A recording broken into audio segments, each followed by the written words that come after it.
Bonsoir, bonsoir, cher ami fondateur. Je suis très heureux de vous retrouver ce soir dans cette autre formation. Ce qui est prévu aujourd'hui, c'est la sécurisation de nos mails à travers Google Authenticator. Comment ça se passe? Vous savez qu'on avait déjà vu comment il faut sécuriser son mail en 2 étapes. Bon, si vous le permettez, je vais d'abord partager mon écran. Voilà. Voici donc mon écran qui est partagé. Voilà. Je vais aller dans mon mail. Si vous vous rappelez, on avait dit pour sécuriser son compte, il faut aller dans gérer votre compte. Gérer votre compte. Et vous voyez ici, au départ, on avait vu d'abord les informations au niveau des informations personnelles. On avait dit quand même qu'il y avait des... Pour se rassurer, on avait aussi 2 mails. Vous devez avoir 2 mails ici. Un mail, le mail principal, et l'autre mail qui représente votre mail de récupération. Ensuite, vous avez votre numéro de téléphone. Maintenant, regardez un peu, vous allez dans le menu sécurité. Dans le menu sécurité, on avait dit, si ce symbole que vous voyez ici n'est pas en vert, ça voudrait dire que votre compte a des problèmes. Votre compte n'est pas assez sécurisé. Donc, il va falloir que ce symbole-là soit toujours en vert. Et quand il est en vert également, il faut aussi chercher dedans pour voir si toute la sécurité est là. Notamment, il faut voir si vous avez activé l'authentification en 2 étapes. Voilà. Voilà. Il y a validation en 2 étapes qui est ici. Vérifiez voir si ça a été activé. Parce qu'avant de passer à Google Authenticator, il va falloir que cette rubrique soit d'abord activée. Si la partie-là n'est pas activée, vous ne pouvez pas passer à Google Authenticator. Comment ça va se passer? Quand vous êtes au niveau de la validation en 2 étapes, vous cliquez là-bas, la validation en 2 étapes, vous cliquez là-bas. Et lorsque vous cliquez, vous attendez donc, chaque temps que vous voulez rentrer dans votre mail, on vous demande toujours de confirmer. Chaque temps que vous voulez appliquer une mesure de sécurité, on vous demande toujours de confirmer si c'est vraiment vous. Donc, je vais renseigner mon mot de passe. C'est ce que j'ai déjà fait. Je fais le suivant. Voilà. Maintenant, je fais le suivant et je rentre. Je vois là, je défile un peu ce menu-là. Vous allez voir que on dit ici la validation en 2 étapes est activée. Donc, je tiens à préciser encore une fois qu'il faut toujours activer cette validation en 2 étapes avant de passer à Google Authenticator. Voilà, donc vous allez voir en bas, ce symbole-là, c'est écrit application Google Authenticator. Là, vous cliquez là juste. Quand vous cliquez, on vous dit ici, c'est l'application qui est là. Mais avant ça, vous allez installer le Google Authenticator sur votre téléphone. Voilà, c'est ce que je vais faire. Si vous le permettez, je vais cesser le partage ici et essayer de partager mon téléphone. Donc, j'arrête le partage ici et je vais sur le téléphone pour partager au téléphone. Je partage l'écran. Je commence le partage. Vous voyez mon téléphone, j'espère. Voilà. Voilà mon téléphone que j'ai. Je vais installer le Google Authenticator. Donc, qu'est-ce que vous allez faire si vous avez l'Android comme moi? Vous allez sur le Play Store. Le Play Store. Mais bon, il y a des gens qui ont les iPhones, ils peuvent avoir le Apple Store et autre chose. Donc, moi, je vais sur le Play Store. Je clique sur le Play Store. Je clique sur Google Authenticator. Authenticator. Vous allez voir que c'est lui qui est en bas. Je clique sur lui. Google Authenticator. Vous avez vu le même symbole que nous avons vu dans nos mails. Il y a ici, là, vous cliquez sur installer. En fait, si la connexion est bonne, ça ne va pas prendre trop le temps à installer. Google Authenticator est en train de s'installer. Patience, dans quelques minutes. Vous voyez, c'est fini. Quand c'est fini, maintenant, vous cliquez sur Ouvrir. Vous cliquez sur Ouvrir. Et on vous dit ici, renforcer votre sécurité grâce à Google Authenticator. Vous dites commencer. Maintenant, scanner le QR code. Il y a en haut, scanner le QR code. C'est surtout ça qui vient lorsqu'il s'agit de nos mails. On va vous demander d'autoriser l'application à accéder à votre caméra. Voilà. Maintenant, moi, j'ai ma caméra. Je précise que le Google Authenticator, lorsque vous voulez partager dans le Zoom, souvent vous voyez, vous vous retrouvez avec un écran noir pour sécuriser parce que c'est une mesure de sécurité qui ne permet pas trop le partage. Sinon, bon, maintenant, qu'est-ce que je vais faire? Je coupe le partage ici. D'accord? Je vais arrêter le partage au niveau de mon portable et je reviens sur mon ordinateur. Je partage encore mon ordinateur. J'étais ici. Google Authenticator, c'est à qui est là. Voilà. Voilà. Vous voyez qu'il y a le code QR qui est là. Le code QR qui est là. En fait, avec votre portable, vous pouvez scanner donc ce code QR avec votre Google Authenticator. Bon, parce que, en fait, je pense que après, je pourrais peut-être le désinstaller parce que c'est aussi des mesures qui ne sont pas trop sécurisées de partager un peu ça avec vous. Donc, je commence là, je fais scanner. Bon, j'ai scanné mon code QR. Voilà. Maintenant, qu'est-ce qui va se passer quand vous scannez le code QR? On vous dit de rentrer le code parce que vous aurez des codes qui vont changer. Actuellement, j'ai 427. Est-ce que je vais cliquer là? 400.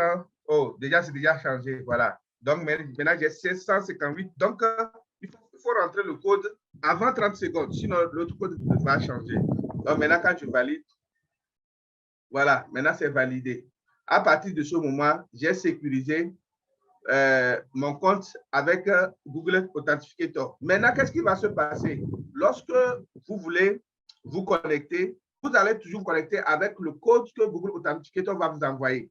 Pourquoi on donne 30 secondes? On donne 30 secondes parce que en 30 secondes, il est impossible pour quelqu'un d'aller se connecter en même temps. S'il se connecte même, il veut se connecter, il ne pourra pas, le code qu'il a vu avant de partir, il ne pourra pas l'introduire. Donc, Google Authenticator est comme ça. Chaque 30 secondes, vous avez un nouveau code. Ce que peut-être nous avons appelé à on passive où les gens se plaignaient. Ici, chaque 30 secondes, vous avez un nouveau code.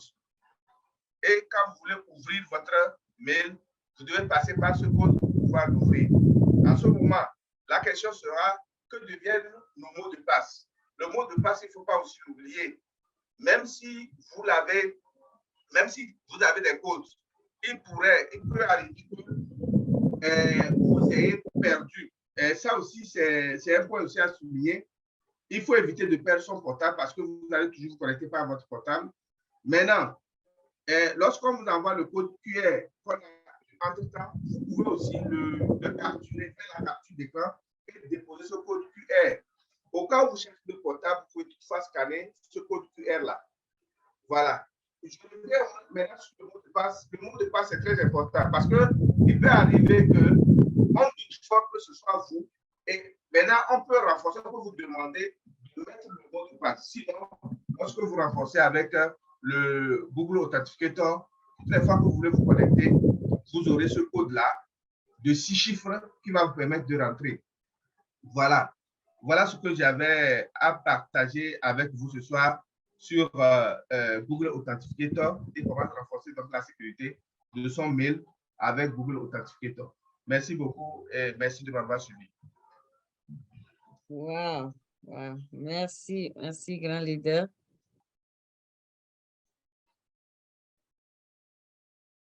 Bonsoir, chers bénisseurs. Mon nom, c'est Naka. Aujourd'hui, je vais vous faire la formation de comment effacer le cache et l'historique du système d'exploitation Android. Il y a quelques semaines, nous avions présenté le nettoyage du système AOS. Aujourd'hui, nous avons l'honneur de vous faire découvrir cette astuce sur le téléphone Android. En effet, tout comme les téléphones iOS, iPhone, les téléphones Android collectent également des données et les stockent dans les mémoires caches. Les applications que vous utilisez sur votre téléphone collectent des données depuis l'Internet, comme des images ou d'autres fichiers qu'elles conservent dans un endroit spécial de la mémoire appelé mémoire cache. Ces données ou fichiers conservés dans la mémoire sont destinés à améliorer et à rendre vos expériences dans les applications plus fluides et plus rapides. Mais parfois, la mémoire cache est encombrée par trop d'informations et par conséquent, votre téléphone commence à devenir très, très lent. C'est pour cette raison qu'il faut absolument vider la mémoire cache d'une ou de toutes les applications de votre appareil Android. Voici donc comment procéder. Vous allez tout simplement nous suivre. On va partager l'écran pour que vous voyez comment ça fonctionne. Alors, nous partageons l'écran. Merci. Alors, nous irons d'abord sur paramètres. Paramètres, comme vous voyez là, vous avez paramètres. Cliquez sur paramètres. Et ensuite, ça dépend des portables. Sur certains portables comme Motorola, vous irez chercher applications, apps et notifications. Mais sur celui-ci, on va cliquer sur gestion de l'application d'abord.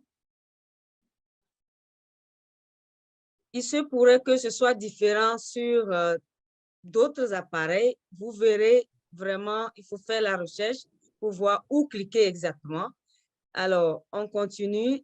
La prochaine étape, c'est vous cliquez sur paramètres de l'application. Et là, vous avez la liste de toutes les applications que vous avez téléchargées sur votre portable Android. Voilà, il y en a beaucoup dans ce cas-là. Et application par application, vous allez une à une effacer le cache. Donc, dans notre cas, on va voir, on va choisir une application par hasard. Alors, on clique sur une d'entre elles. Voilà, nous prenons Drive, Google Drive. Et là, on va cliquer sur espace de stockage et cache que vous voyez là. Et ensuite, si vous regardez en bas de votre écran, vous allez voir vider l'espace de stockage, vider le cache. Et nous, faites attention de ne pas cliquer sur vider l'espace de stockage. Vous allez tout supprimer sur votre portable. Ce n'est pas bien. Donc, cliquez plutôt sur vider le cache. Le signe de corbeille là-bas. Ah, j'ai oublié de vous montrer. En haut, vous avez tout ce menu-là, taille de l'application, données de l'utilisateur, cache. Donc, cache ici, il y avait à peu près, je ne sais pas, Leader Adim va m'aider, c'était combien de mégabits? Donc, on n'a pas, excusez-nous. OK. Bon, là, vous voyez qu'il y a 0 bit. Ça veut dire que nous venons d'éliminer tous les caches de cette application. Nous allons prendre une deuxième application. Cette fois-ci, respecter toutes les étapes que vous voyez. Et voilà. On va prendre au hasard une autre.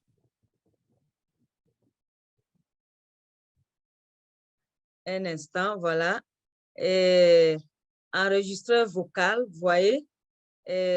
Alors, on va choisir espace de stockage et cache. On clique là-dessus et vous voyez enregistreur vocal, vous voyez la taille de l'application, c'est 17,79 mégabits. Les données de l'utilisateur, c'est 4,89 mégabits. Et le cache, lui, il a déjà tout éliminé. Bravo, leader, c'est en avance. On va prendre une autre que tu n'as pas touchée. Peut-être Google Chrome ou gestionnaire de fichiers, je ne sais pas. On va choisir WhatsApp, WhatsApp peut-être. Voilà, WhatsApp, on va voir. Oh, là, je suis sûre qu'on a beaucoup de caches à éliminer. Donc, on clique encore sur espace de stockage et cache. Espace, OK. Vous voyez la taille, c'est 91. Waouh, c'est énorme. Les données, c'est 6,52. Le cache, wow, c'est 10,50 mégabits. Là, vous allez voir, observez bien ce chiffre. Donc, si on vide le cache, vous avez en bas, vider l'espace de stockage. Je répète, ne cliquez pas là. Cliquez plutôt sur vider le cache. Donc, on va vider le cache. On clique sur la corbeille, voilà. Et là, si on retourne sur le cache, là-bas, vous voyez que c'est 0 bit. Donc, c'est comme ça que nous pouvons effacer les caches sur nos portables Android. Et cela doit se faire pour chaque application. Voilà, chers bénisseurs, ce que j'avais à partager ce soir. Merci pour votre attention. Merci à mon coéquipier ici. Merci. Merci, Lydia Adjim. Voilà. Merci beaucoup.